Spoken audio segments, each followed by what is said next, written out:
gypsy moth's a defoliating insect, so in terms of the physiology of the tree's losing leaf area, which means it photosynthesizes less, and really defoliation acts as a stress on the tree.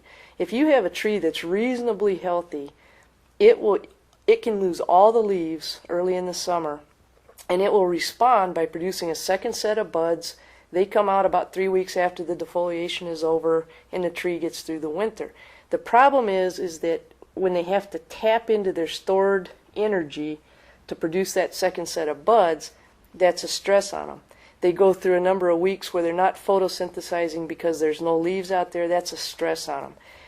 As long as that's the only stress the trees have to deal with, they'll usually be fine. But if those trees are also drought stressed, or they're growing in compacted soil, or maybe they're diseased, maybe they're wounded, you get 2 or 3 of these stresses and the trees basically just run out of energy. And that's when you see some trees start to die.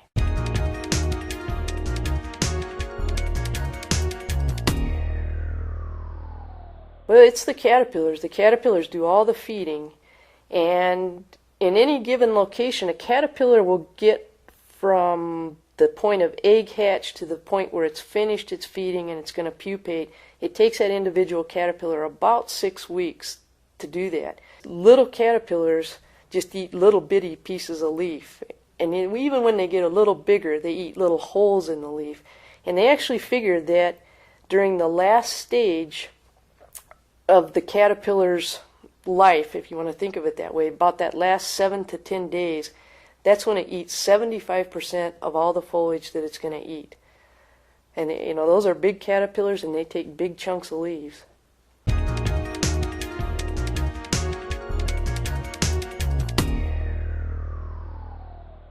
Yeah, you can. And in states that have gypsy moth well established do this on a regular basis every year. One thing is you look at what kinds of trees are around, what kind of forest do you live in, or what are the major shade trees. And if it's anything like oaks or birch or basswood, well, then you've got the right kind of host. And then the other thing you do is you look for egg masses. And gypsy moth egg masses are very distinctive. They're often on the trunk of the tree or on the undersides of big branches. And you can actually count the egg masses. You figure out how many egg masses there are on a per acre basis. And you can make some really good predictions about whether you're going to have a few gypsy moths that might be annoying but not that big a deal, or whether you're going to have a lot of defoliation.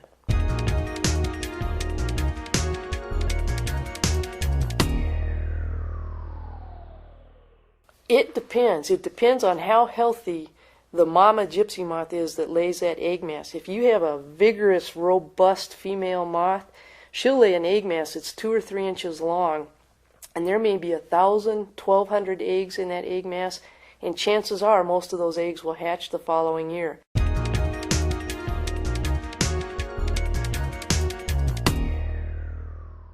What you want to do is treat that population maybe with pheromone flakes so that you totally disrupt the mating. In some cases they use BT, they use multiple applications of BT to try to knock that population out as quickly as possible.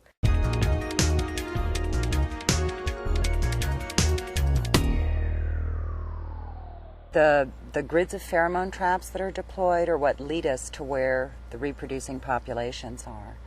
And simply catching a moth does not necessarily mean that you have a reproducing population established there.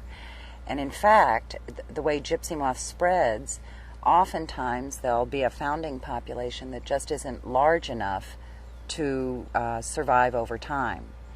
And so just catching a single moth in a trap doesn't mean that you have a population there. And so that's why we put these grids of traps out, we catch something, then we go back in and put more traps out and try to delineate the area and confirm that there is actually a reproducing population there.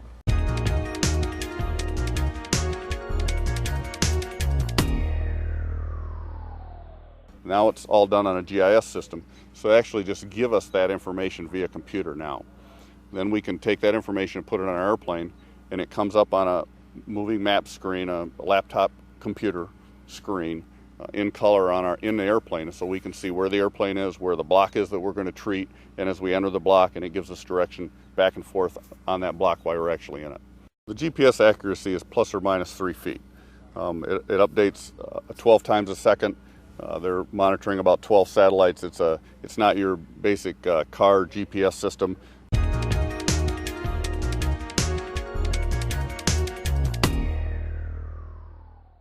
Pheromone flake applications, because it's a actual flake that has no evaporation problems and is relatively large in size compared to a liquid spray, we're not really limited very much.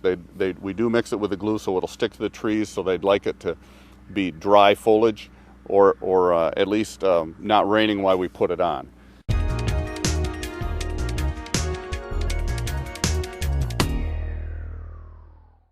The flakes come in 55-gallon barrels that are all seal tagged. Each bag at this application rate has 250 acres worth of product.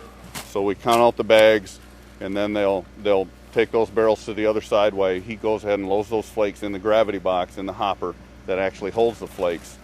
In the bottom of that gravity box is the auger that's actually going to move those flakes back to the back end, and the flakes get augered to the back end to the paddle wheel here. The glue comes in from the side, so they get mixed together.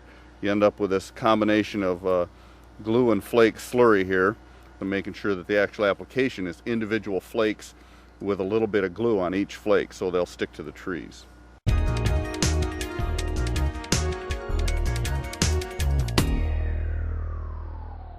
When the traps are deployed, each of the states hire a lot of summer help to put these traps out. And in most cases, they're deployed on private land. And so it's very important, if you're a property owner and somebody wants to deploy a gypsy moth trap or any kind of insect survey trap on your property, to allow them access so that we can gather the data we need to determine what the spread rates are, where the populations are, and where we need to focus our efforts.